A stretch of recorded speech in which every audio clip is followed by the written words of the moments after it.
percaya akan Roh Kudus, Gereja Katolik yang kudus, persekutuan darah kudus, pengampunan dosa, kebangkitan roda, kehidupan kekal. Salve sahabat Katoliku keren. Gereja Katolik memiliki santo dan santa atau orang kudus yang menjadi pendoa, pelindung, dan juga perantara doa-doa umat Katolik kepada Yesus Kristus. Dari sekian banyak atau sekitar ribuan santo santa yang ada dalam Gereja Katolik, berikut ini 10 santo santa yang memiliki karunia yang luar biasa dari Tuhan. Ada yang bisa terbang hingga bisa membuat mujizat menyembuhkan. Siapa sajakah mereka? Inilah dia yang dilansir dari berbagai sumber. 10. Santa Faustina Kowalska, penglihatan. Santa Faustina adalah seorang biarawati asal Polandia yang mendapat kesempatan luar biasa berjumpa dengan Yesus secara langsung dalam penampakan. Saat penampakan itu, Yesus menyatakan dirinya kepada dunia melalui Santa Faustina bahwa ia adalah Raja Kerahiman Ilahi atau Allah yang berbelas kasih. Santa Faustina yang juga mendapat karunia penglihatan yang luar biasa dari Yesus, dalam penglihatannya melalui mata batin yang teramat tajam, ia melihat api penyucian dengan jiwa-jiwa yang menderita di dalamnya yang membutuhkan doa-doa umat Katolik di dunia. Tak hanya itu, ia juga melihat surga dan neraka. Dalam penampakan, Yesus juga berpesan kepada Santa Faustina agar setiap jam 3 sore mempersembahkan penebusan dosa bagi dunia melalui doa kerahiman ilahi yang diajarkan oleh Yesus kepadanya.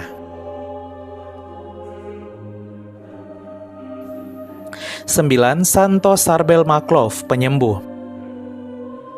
Santo Sarbel Maklov adalah orang kudus yang berasal dari negara Lebanon, di mana Lebanon dulunya merupakan mayoritas Katolik yang menggunakan ritus Maronit. Santo Sarbel adalah petani dan gembala miskin di pegunungan Lebanon.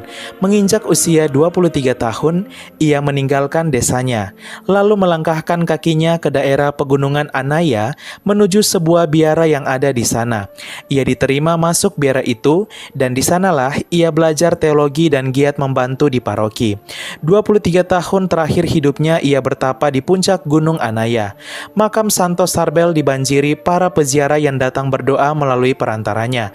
Tak hanya umat Katolik, bahkan umat Muslim Lebanon juga banyak yang mengalami mujizat penyembuhan ketika datang ke makam Santo Sarbel Maklov memohon perantara Santo Sarbel Maklov yang penuh kuasa.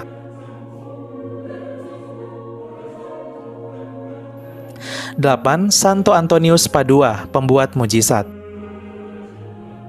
Lahir di Lisbon, Portugal, ia adalah anak dari keluarga yang terpandang di mana kakeknya seorang gubernur Lisbon. Meski ia lahir di Portugal, namun karena ia meninggal di kota Padua, Italia, maka Santo Antonius ketika dikanonisasi menjadi santo, ia diberi gelar Santo dari Padua atau Italia. Santo Antonius Padua memiliki jiwa misionaris yang luar biasa, mewartakan Injil kepada bangsa-bangsa yang belum mengenal Kristus seperti Maroko dan juga negara-negara di Jazirah Afrika Utara. Ia memiliki karunia membuat berbagai mujizat, salah satunya banyak umat yang meminta doa melalui perantaraannya menemukan barang yang hilang, dan tidak sedikit doa umat yang terkabul melalui perantaraannya yang luar biasa. 7. Santa Etheldreda, penyembuh. Santa Etheldreda lahir di Inggris dan ia adalah putri Raja Anna dari Anglia Timur. Santa Etheldreda dimakamkan di Pulau Ely, di mana banyak sekali mujizat terjadi di kuburnya melalui kesaksian para peziarah Katolik yang datang memohonkan doa melalui perantaranya. Santa Etheldreda dipercaya sebagai pelindung khususnya orang yang sakit leher dan tenggorokan, di mana tidak sedikit orang yang sakit leher dan tenggorokan mengalami kesembuhan melalui perantaraan doa Santa Etheldreda.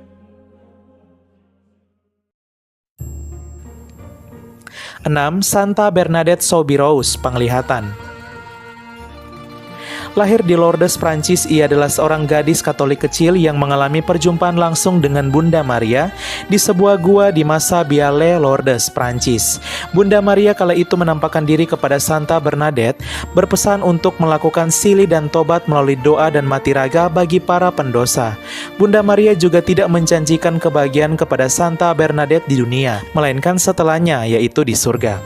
Sejak Santa Bernadette meninggal, meski sudah ratusan tahun, jenazahnya tetap utuh. Allah berkenan kepada orang yang benar. 5. Santa Brigitta dari Swedia, penglihatan. Santa Brigitta merupakan orang kudus yang berasal dari negara Swedia, Eropa Utara. Ia adalah seorang mistikus gereja dan sering disebut Ratu Swedia, meski ia hanyalah pelayan dari Ratu Swedia. Kehidupan rohaninya yang luar biasa membuat ia mendapat karunia-karunia yang luar biasa, seperti karunia stigmata, bahkan berjumpa dengan Yesus. Salah satu peninggalan Santa Brigitta yaitu pesan 15 doa dan janji-janji Yesus bagi mereka yang merenungkan sengsaranya. Santa Brigitta bahkan memiliki karunia penglihatan. Ia bisa melihat apa yang akan terjadi di masa depan, seperti penglihatannya tentang peristiwa di Vatikan yang kemudian sungguh terjadi. 4. Santo Fransiskus Assisi, stigmata dan bahasa hewan. Lahir di kota Assisi, Italia, ia adalah sosok orang kudus dengan karunia yang luar biasa. Ia menerima stigmata, yaitu luka-luka mirip luka-luka Kristus yang tersalib pada tubuhnya. Dalam sejarah kekristenan, stigmata Fransiskus merupakan karunia stigmata yang pertama. Tak hanya itu, ia bahkan dianugerahi karunia dapat berbicara dengan hewan-hewan. Suatu ketika ia pernah memerintahkan burung-burung agar tidak berisik di gereja karena sedang misa. Seketika itu juga burung-burung tersebut tenang sampai misa selesai.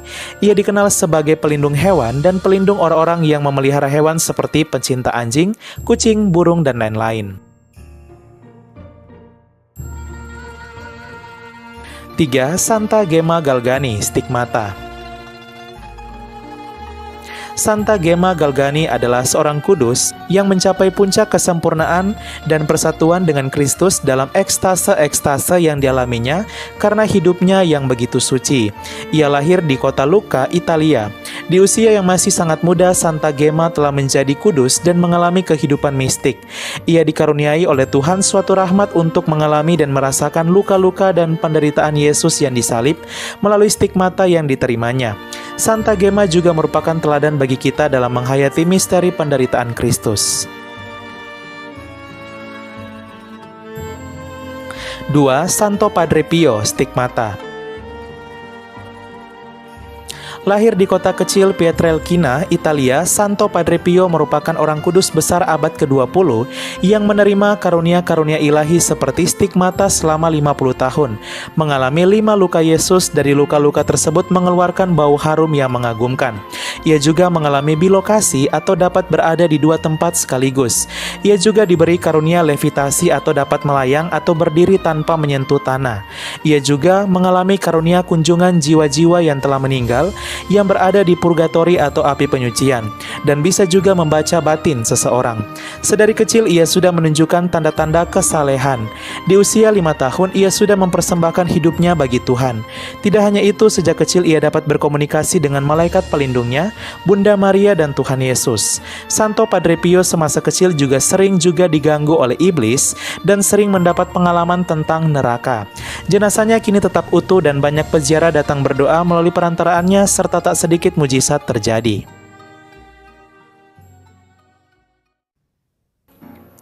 1. Santo Yosef Cupertino, terbang. Lahir di Cupertino, Italia, ia dikenal sebagai pribadi yang tidak pandai. Namun semangat hidupnya dalam meraih cita-cita membuat ia dikenang sebagai pelindung para mahasiswa dan pelajar Katolik. Santo Yosef Cupertino juga terkenal memiliki karunia yang luar biasa. Ia dianugerahi banyak karunia spiritual. Ia bahkan bisa berkata-kata dengan hikmat, memiliki penglihatan akan Allah, kuasa menyembuhkan, dan membuat mujizat, bahkan bisa terbang melayang-layang di udara dalam pengalaman ekstase.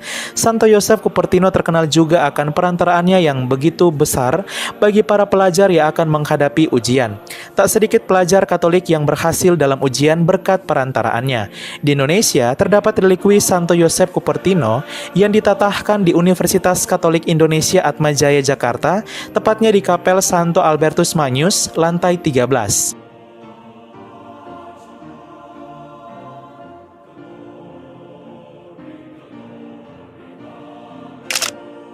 Ya, sahabat Katoliku keren, itulah dia 10 Santo Santa atau orang kudus dengan karunia yang sangat luar biasa dari Tuhan. Masih banyak lagi Santo Santa dalam gereja Katolik yang memiliki karunia yang luar biasa. Jangan lupa tinggalkan di kolom komentar, Santo Santa apa pelindung atau nama baptis kalian atau favorit kalian. Sekian dan terima kasih. Salve.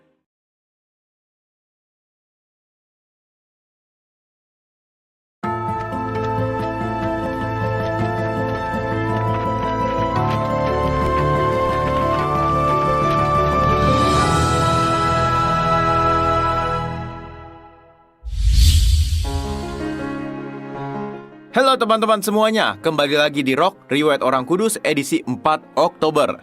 Hari ini kita akan membahas mengenai salah satu orang paling berpengaruh dalam dunia membiara, yaitu Santo Fransiskus Assisi, pelindung para hewan. Oke, tanpa berlama-lama lagi, mari kita mulai. Cerita dimulai sekitar pertengahan abad ke-12. Hiduplah seorang bernama Pietro Bernardone yang bekerja sebagai pedagang kain. Dan ternyata entah lewat berdagang atau warisan, Pietro sangat kaya raya. Ia lalu menikah dengan seorang wanita Prancis bernama Pica de Bourlemont. Mereka lalu dikaruniai seorang anak yang mereka beri nama Franciscus, yang lahir sekitar tahun 1181 atau 1182. Karena hidup dalam keluarga kaya, Franciscus terdidik untuk hidup glamor dan suka menghambur-hamburkan harta ayahnya. Nah, di tahun 1202, dia ikut dalam perang Assisi melawan Perugia. Saat itu ia tertangkap dan disekap selama setahun, sampai akhirnya jatuh sakit yang sangat serius. Di masa inilah dia mulai berubah, guys. Dia mendapat panggilan dari Tuhan untuk meninggalkan hidup duniawi. Tapi namanya panggilan Tuhan itu nggak ada yang kayak magic, guys, langsung sekejap. Perlu ada namanya proses. Rasa cintanya pada Tuhan terus tumbuh hingga suatu peristiwa benar-benar membuatnya mantap, guys, mengikuti Tuhan. Jadi saat itu Franciscus sedang bepergian menggunakan kuda. Tiba-tiba di tengah jalan dia bertemu dengan seseorang yang menderita kusta. Kalau kita ngelihat orang kusta, apa reaksi kita, guys? Geli, ngeri, takut tertular. Franciscus juga kok, guys. Dia malah berpikir supaya udah kembali aja deh. Tapi dia ingat tekadnya untuk terus mencintai Tuhan. Akhirnya dia mencoba memberanikan diri mendatangi orang kusta itu, lalu mencium tangannya dan memberikan sedekah untuknya. Setelah dia naik ke atas kudanya dan berbalik ke orang kusta itu, ternyata dia nggak melihat siapapun, guys. Dan di sini dia tahu kalau orang kusta itu sebenarnya adalah Yesus yang menampakkan diri kepadanya dalam wujud penderita kusta. Dari sinilah ia begitu mencintai orang-orang miskin dan sakit, lalu memutuskan juga untuk hidup miskin. Dia pergi ke Roma dan menukarkan bajunya yang mahal dengan baju dari seorang pengemis. Semua hasilnya bukan buat dia makan atau minum atau bersenang-senang loh, guys. Kan kita sering dengar ya, zaman sekarang banyak pengemis yang kaya. Nah, hasil mengemisnya ini justru dia sumbangkan lagi untuk orang-orang miskin. Keren kan ya? Suatu hari, Franciscus sedang berdoa di gereja San Damiano dan hal mengejutkan lainnya terjadi lagi. Dia mendengar suara Tuhan yang berkata, Franciscus, Franciscus, pergi dan perbaiki rumahku yang seperti kamu lihat hampir roboh.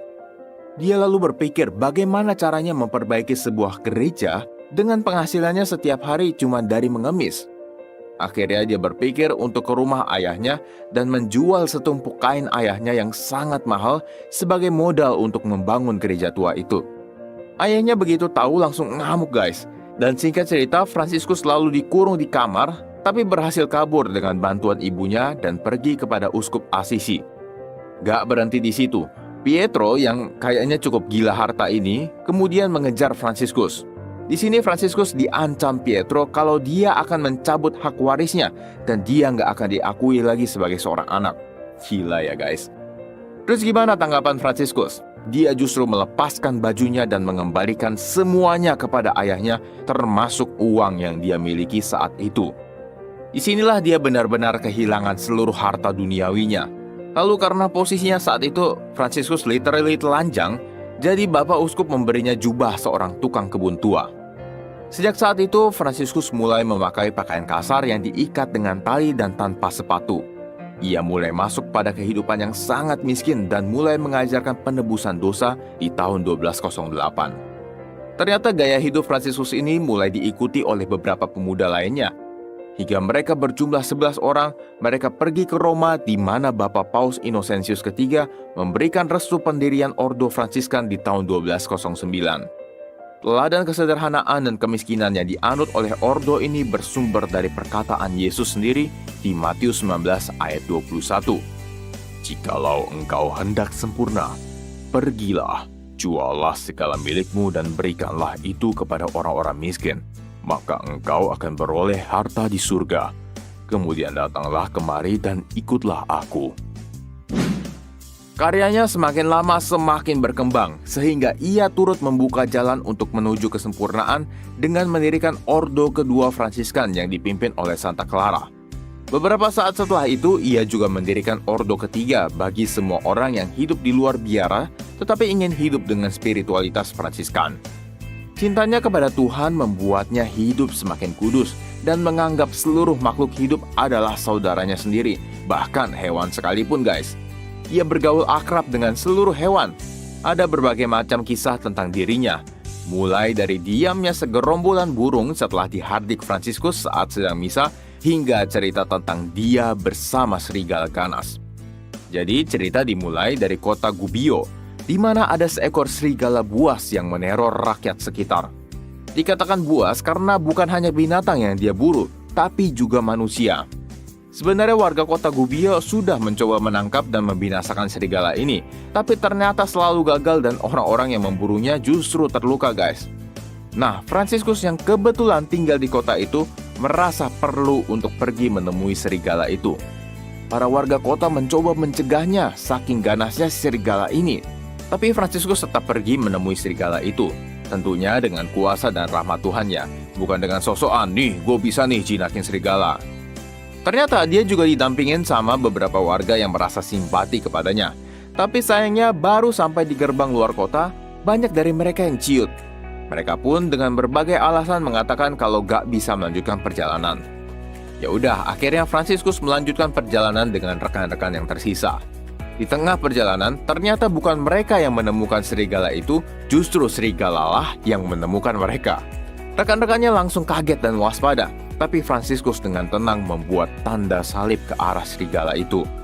Serigala yang awalnya berlari dan posisinya udah mau menerkam Fransiskus, mulai memperlambat gerakannya dan mengatupkan rahangnya. Kemudian Fransiskus berkata, "Datanglah kepadaku, saudara serigala. Dalam nama Yesus, aku memerintahkanmu untuk tidak lagi menyakiti siapapun." Konyol ya guys kalau kita pikir-pikir. Tapi kata-kata ini ternyata berhasil menjinakkan serigala itu seperti seekor anjing. Lewat karunia-Nya berbicara dengan binatang, ia tahu kalau ada kejahatan masa lampau dari beberapa oknum warga Gubbio yang menyakiti serigala itu. Lalu Fransiskus dan serigala itu membuat perjanjian damai supaya serigala nggak lagi menyakiti warga Gubbio. Begitu juga sebaliknya. Serigala ini kemudian kembali ke pusat kota bersama Fransiskus dan membuat seluruh warga tercengang sambil ketakutan. Lalu Fransiskus memberitahu mereka perjanjian yang dibuatnya barusan. Melihat seekor serigala yang sangat buas bisa tunduk pada Fransiskus, warga kota kemudian menerima perjanjian itu dan memberi makan serigala ini setiap harinya. Sehingga serigala ini jadi seperti hewan peliharaan kota itu guys. Nah, karena karunia inilah Santo Fransiskus Assisi diangkat gereja sebagai pelindung hewan dan juga ekologi. Beberapa tahun sebelum meninggalnya, Fransiskus mulai buta dan menderita sakit parah.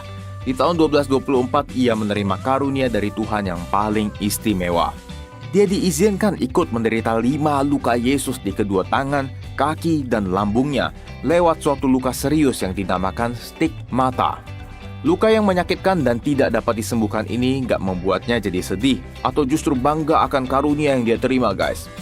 Fokus hidupnya terus kepada Tuhan, bukan pada perasaan dirinya sendiri. Fransiskus lalu wafat tanggal 3 Oktober 1226 di usia sekitar 44 tahun di kota Assisi. Nah teman-teman, dari kisah Santo Fransiskus Assisi kita bisa belajar untuk melepaskan seluruh ikatan duniawi dari diri kita. Gak perlu sampai menjual semua harta seperti Santo Fransiskus, karena kita hidup di zaman yang berbeda dari beliau. Tapi hendaknya kita hidup tanpa kelekatan duniawi apapun.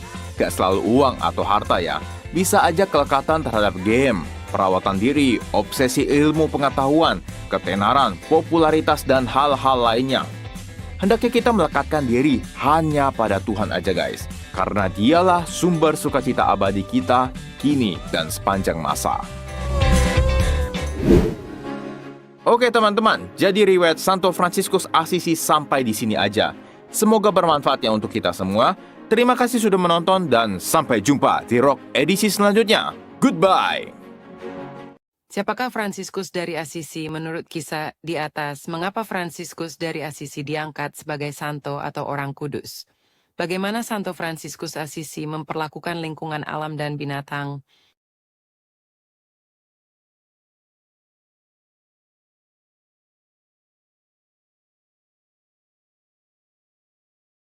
Dalam tradisi gereja Katolik dikisahkan beberapa tokoh yang berjuang membela imannya. Tokoh-tokoh tersebut biasanya disebut Santo Santa, Beato dan Beata, serta martir. Santo adalah orang suci laki-laki sedang Santa adalah orang suci perempuan.